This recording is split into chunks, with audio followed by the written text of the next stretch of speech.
Olá! Hoje a gente vai mergulhar de cabeça em uma das narrativas mais dramáticas e conhecidas das escrituras antigas, a história de Sodoma, que está lá em Gênesis capítulo 19. Mas, olha, vamos além do fogo e do enxofre, tá? O que a gente vai ver aqui é uma exploração muito intensa sobre escolhas, hospitalidade, julgamento e principalmente sobre as consequências que podem ecoar por gerações inteiras. E para guiar nossa análise, vamos partir de uma pergunta central, uma pergunta que pulsa em cada momento dessa história. Qual é o preço de uma escolha?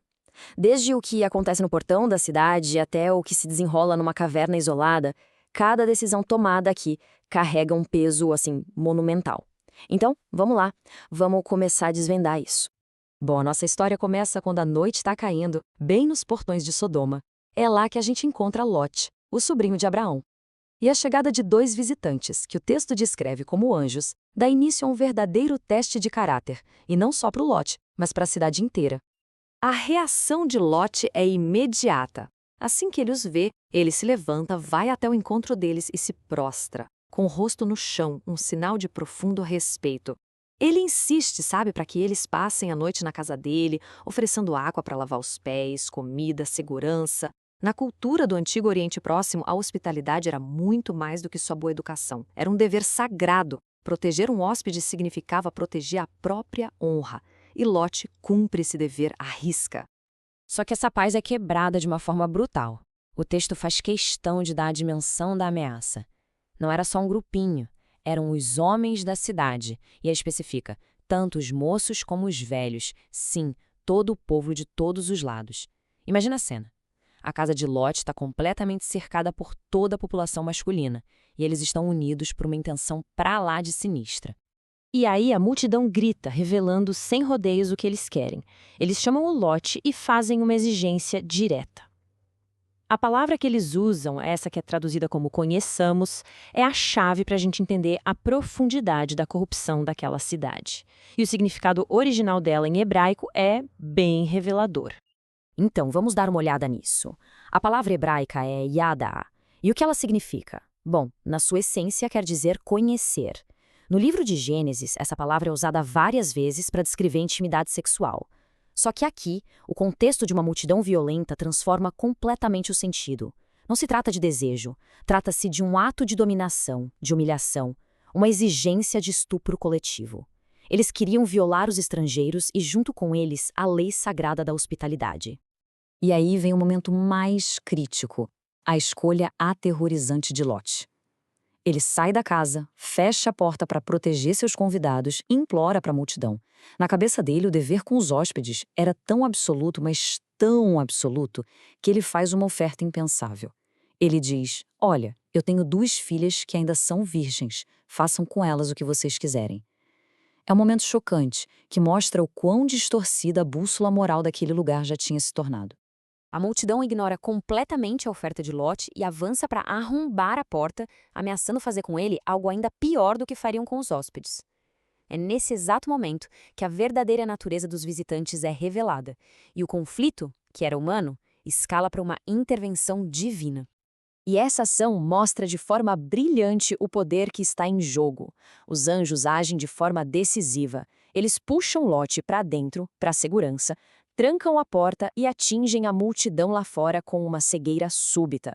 O texto até diz que eles se cansaram à procura da porta, o que mostra a total impotência da maldade deles diante do poder divino.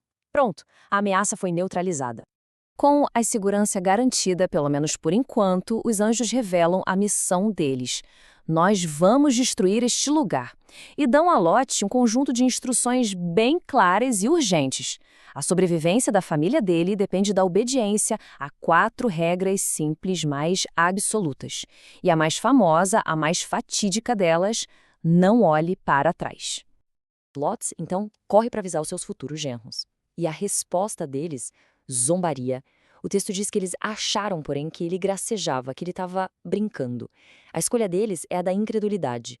E ao rejeitar o aviso, eles selam o próprio destino, se tornando as primeiras vítimas das consequências de uma escolha nessa narrativa. Quando o dia amanhece, os anjos precisam apressar Lote, que ainda estava hesitando. Eles literalmente pegam ele pela mão, junto com a esposa e as filhas, e os arrastam para fora da cidade. A corrida pela vida começa e o julgamento divino está prestes a ser executado. A descrição da destruição é de um cataclisma. Não é um evento natural, é um ato direto de Deus. O texto diz: do céu o Senhor fez chover fogo e enxofre, e descreve uma aniquilação completa. As cidades, o vale, todos os habitantes e até mesmo a vegetação. Uma imagem de desolação total. E aqui acontece o momento mais icônico e trágico da fuga. No meio daquele caos, uma única pessoa quebra uma ordem direta.